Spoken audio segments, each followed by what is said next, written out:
Isn't it funny the hypocrisy surrounding the industry and how when something wrong is going on, you'll see all these bloggers and mainstream media quick to jump on the stories, but when it comes to something proactive being done, that gets quickly covered and pushed aside. Like how Gotti, Jay-Z, and so many other artists have pushed to make it a point to try to put something in place to keep these police officers and other law enforcement officers from using things like rap lyrics to convict these artists who are here to entertain. Just like when the story broke of how Yo Gotti and Jay-Z had gave the money for these inmates to sue Mississippi and even took out another lawsuit to sue them for inhumane treatment as a result of all the things that hit social media. With that being said, some of us recognize the power of social media and how other people will use this same power to keep bringing up old rumors and allegations to fit certain agendas depending on what they want to do with these public figures they have to entertain us. Like right now, they've been talking about who's the new R&B king for quite a while now, and it was clear to me that it seems very obvious in our culture someone has to be taken down in order for the next to be promoted.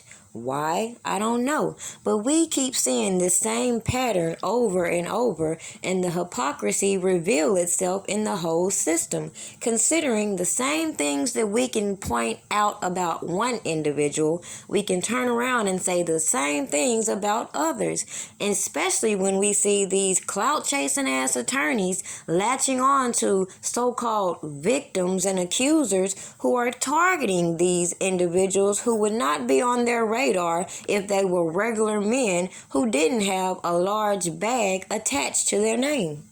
Now, just me personally, I never understood why some of these women would have no problem dealing with these celebrities and not be protecting themselves. But you gotta realize a lot of these people are content with being the side chick and the baby mama, so they don't mind facing the risk. So with that being said, accountability goes a long way. But there is one thing in trying to extort a celebrity and trying to chase a bag and trying to trump up criminal charges against them. And we see how things veered when it came to Usher and how these same individuals gravitated toward him the same way they gravitated toward other artists, ignored certain rumors, and gravitated towards the one they specifically wanted to shine light on. Now, putting this into perspective, I think it says a lot when these artists have to come out here and push for laws to be made so that they are not criminalized in entertaining us when they're given these platforms specifically to do that purpose. And we all know how illusions are created, and things that you think you see, things that you think you remember can be manipulated, especially when you do your research and recognize these people who control everything you see. So, do you really remember the things you think you remember? Or is it becoming clear that these people are playing political games, and it makes absolutely no sense that these people selectively remember certain things and overlook the rest? Like even how they push this nobody cares about the black girl propaganda and forget all those women who sung about their pain in the past, all those women who were abused in their childhood and still given platforms to become celebrities. Meanwhile, the people that feel like they're owed credit sit back in the background beefing about virtually nothing and given platforms to reduce the black culture into pure ignorance. And what's comical is when you push back against the obvious hypocrisy and you show why there's clearly red flags and other motives as to why certain individuals are utilizing these platforms to incriminate individuals. The first thing these crash dummies will get to saying is that you're defending this predator, you're defending an abuser, but they forget the hypocrisy in overlooking other people's lawsuits, settlements, and accusations just to target one individual.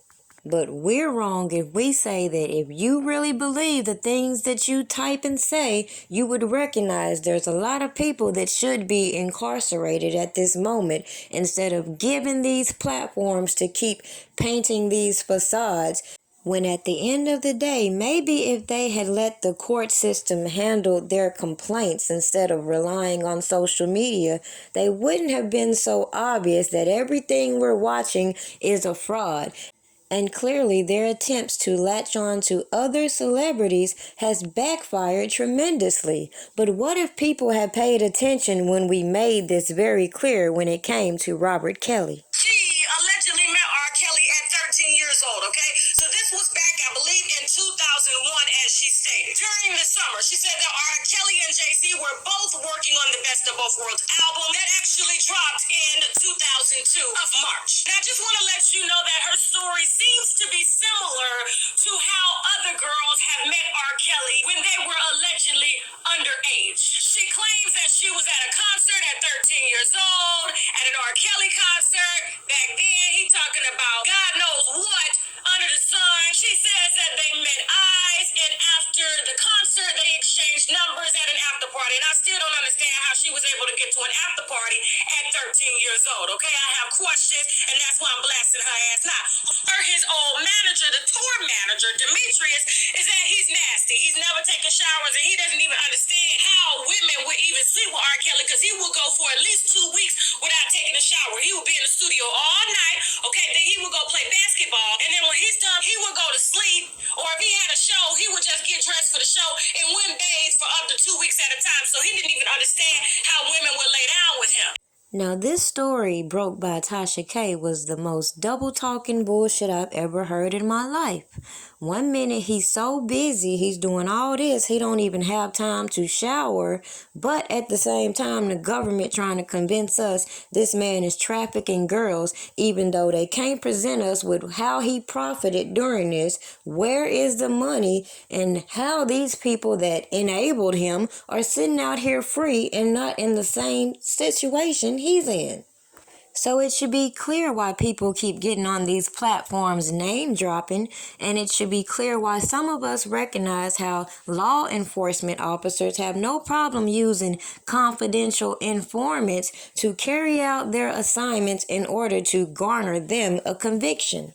That means they also allow them to break the law, in which the general public should be holding them to the fire in these practices that they use in order to get these convictions, in order to let these people break the law in order to capture someone, when we all know that in anybody who has a proper defense, things like that are reasons why you can get a case dismissed. It should also be clear why I told some of these so-called supporters long time ago to shut the fuck up. But everybody want to act like they bringing you exclusives. Everybody want to bring you these sources. Everybody want to talk about them being there, them knowing this and knowing that. But can't nobody explain how this trial went forth. This man was convicted of trafficking, and not one time during the trial do you hear them justifying or explaining what this man profited allegedly trafficking these girls. We still haven't seen.